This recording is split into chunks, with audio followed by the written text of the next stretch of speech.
Okay, so here's the thing with YouTube's latest ad-friendly bot thing. It is an AI that learns to flag videos as non-ad friendly, but as it stands it does not work, and is flagging entire channels in many cases along with completely innocuous videos that could not possibly be said to be non-ad friendly. Users are having to manually request reviews on all the videos falsely or correctly flagged in this way by the AI. This creates a problem in that many channels, as I have previously mentioned, are having their entire catalog of videos flagged. The amount of uploads depends on the type of channel or the length which it has been operating, and uploading this can be anything from a few dozen to, like in my case, over 1,000.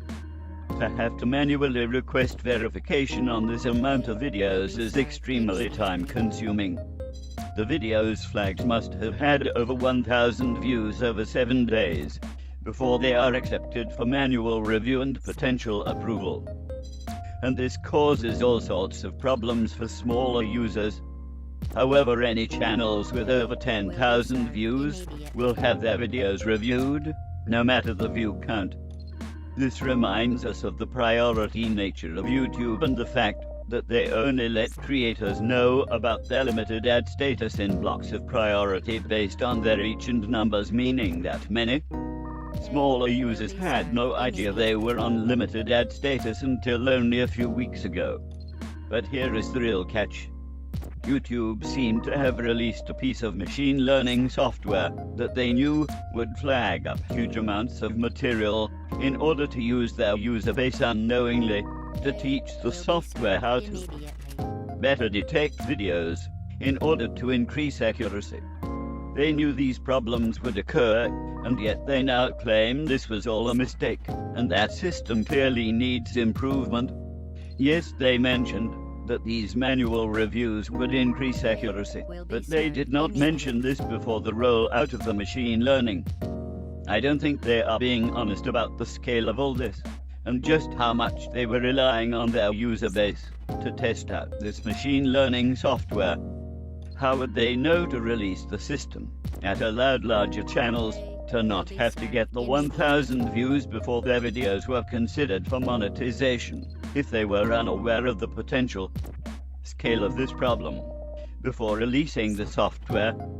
This is without getting into the sort of incentives this whole situation has provided advertisers with in order that they rejoin after their recent exodus away from YouTube.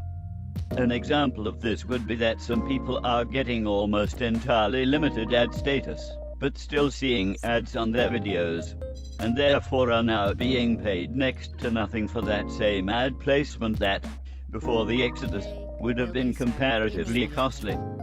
I don't know exactly what to make of this.